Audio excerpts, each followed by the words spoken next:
In today's gospel, we hear St. Luke's version of the Beatitudes.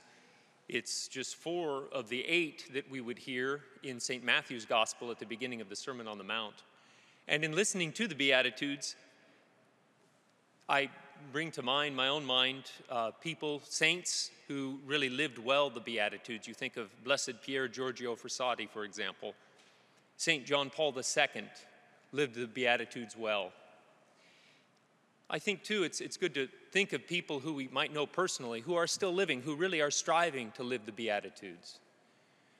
Like Pittsburgh Steelers fans who have to watch the Cincinnati Bengals in the Super Bowl today. Poor Father John Agapito, poor Father John. As their AFC rivals, the Bengals are in the Super Bowl. But Father John is one who lives well this suffering, isn't he? He keeps a smile on his face. And that's the point of the Beatitudes, isn't it? It is the point of the Beatitudes because, and particularly in the words that St. Luke and St. Matthew use, when it comes out, when we hear it proclaimed, "Blessed are you," the Greek term is makarios. It means you are happy. You are happy.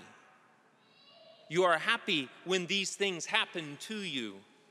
So you are happy when you are poor.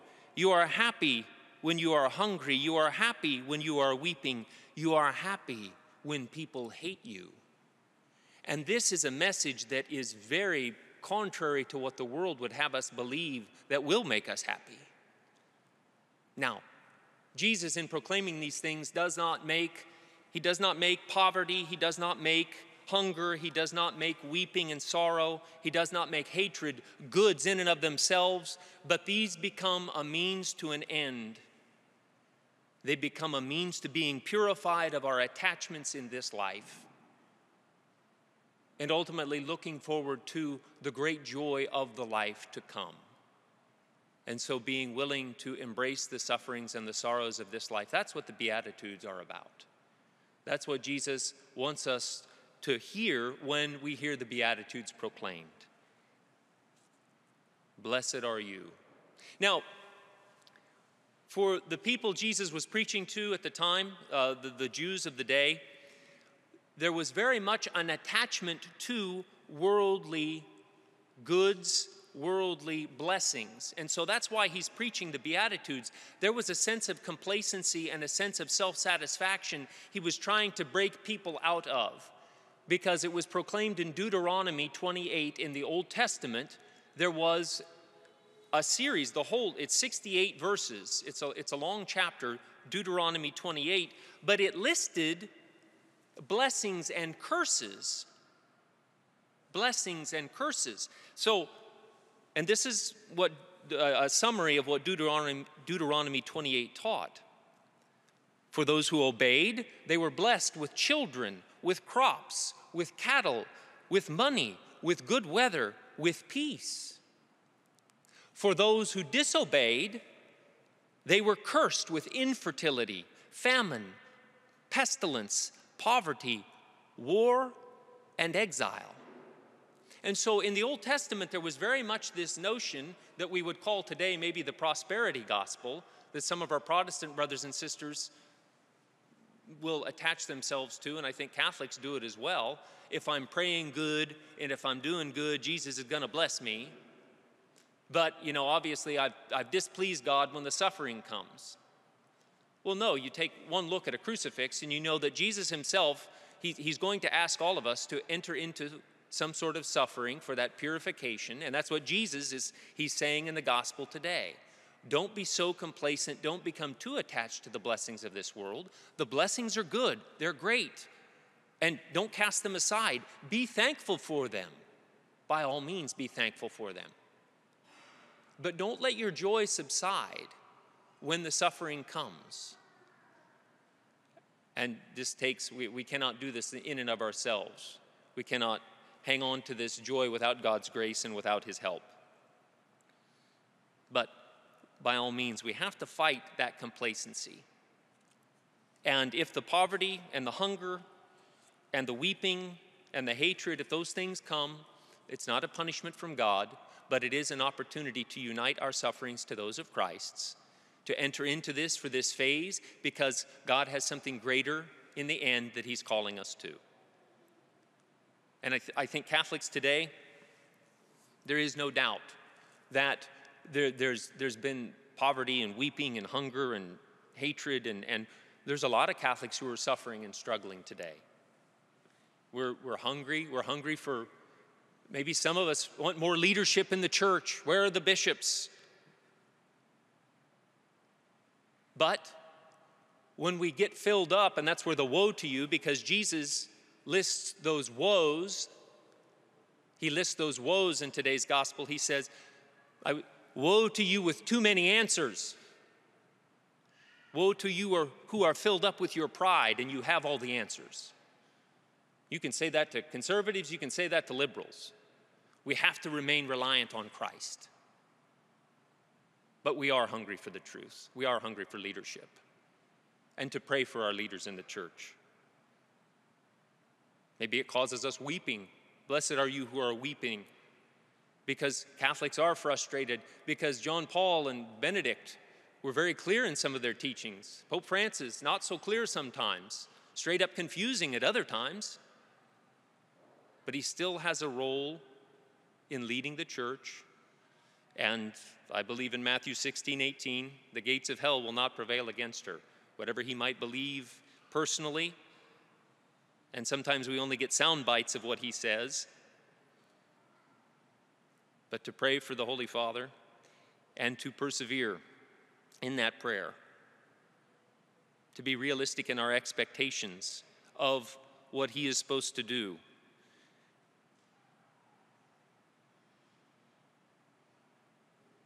Blessed are you when you're hated by the world. We're hated sometimes because we do ask for clarifications on church teaching. We're hated because we're accused of being too closed-minded, too rooted in tradition in the past. But woe to you, says Jesus, woe to you when you compromise on church teaching. So it's very important, and the list of things we could talk about here are many with regards to teachings in the church. One thing I'll point out is, the church teaching that's being brought into question in regards to marriage, issues with marriage. Some of you might be aware that in the German church today and in Europe, Central Europe, they're drawing into question whether or not there can be same-sex marriage as something that's blessed or even a sacrament in the church. And those who believe that marriage is between a man and a woman, indissoluble for their lives, it's being perpetuated that, we're too rooted. We need to be more open-minded to the other possibilities. And it's true that we do need to show great compassion to those who may experience same-sex attraction. We need to be very compassionate. But that does not mean we condone behavior that is very clearly a violation of the 6th and 9th commandments. Just like we don't condone fornication, just like we don't condone adultery, just like we don't condone any other of the sexual sins. I mean, if we're going to give same-sex marriage a try, well, what are we doing for the poor old fornicators and adulterers on Saturday night? Why not just let them do what they want to do too, huh? It's not going to make them happy. It's not going to lead to happiness. It's not going to lead to that blessedness that Jesus really wants us to be able to enter into. And so having an open mind and an open heart, yes, have an open mind and an open heart, but to see when you taste that suffering, what is it that Jesus might have there for you? And that's a challenge. That's a challenge. But there's something so purifying about that when we enter into that. To combat that complacency, to combat that cooperation with the call of the world is what we need to look out for today. I'd like to propose something to you today. In an older liturgical calendar, the pre-Vatican II calendar, today was called Septuagesima Sunday. Septuagesima is a Latin term. It means 70 days, or it represents the number 70. We're just about 70 days until Easter. And so on this Super Bowl Sunday, when we have our chicken wings and queso, I want you to enjoy those chicken wings and queso. I know Father John will. He told me he was going to, even though the Steelers aren't in the Super Bowl. But the Septuagesima Sunday was a day when the priest actually went from wearing the green vestments to the violet vestments because it was a time of pre-Lent. Pre-Lent. Yes, I just mentioned the L word, Lent. The word that is an acronym that means let's eat nothing tasty. That's what it meant in my house anyway. So all the joy went out of the house on Fat Tuesday with the arrival of Lent. But I'm actually looking to challenge you to plan ahead a little bit, and what are you going to do for Lent? And in this pre-Lenten season, these about 2.5 weeks that we have before Lent starts, it's really hard to start something cold turkey. And that's why there was real wisdom in the church having this time, these 2.5 weeks when they switched the color of the vestments. They didn't chant the Gloria at the Mass. There was a time of sobriety that already began before Lent. Kind of a ratcheting back, if you will, or if you want to call it a stretching before a physical exertion, because Lent is a physical exertion, mentally and spiritually. And so we're kind of beginning into the pre-game warm-up. That's what this pre-Lenten time is, a pre-game warm-up. What are you going to do for Lent? And maybe you could even start that before Ash Wednesday. Start to discipline yourself a little bit before Ash Wednesday. Because, brothers and sisters, I don't know how else we ourselves can enter into this blessedness with a joy-filled attitude unless we just say, Lord, here I am. I come to do your will. I want this. And so, Lord, I'm going to enter into this prayer, this fasting, this almsgiving and Lent. I'm going to begin this pre-game warm-up.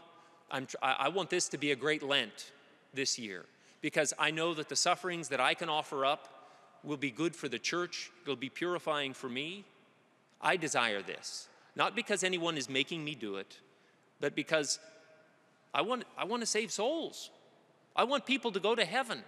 I don't have all the answers to the problems in the church, but I know what I can do. You know what you've been taught. You know what stretches you. You know what challenges you. You know, and it's not rocket science. It's not some mystical experience. It's praying your rosary. It's fasting. It's giving alms of time, treasure, and talent. And for us to enter into that. So let this pre-Lenten time be a time we really look forward to that true blessedness that Christ is giving to us. Praised be Jesus Christ, now and forever.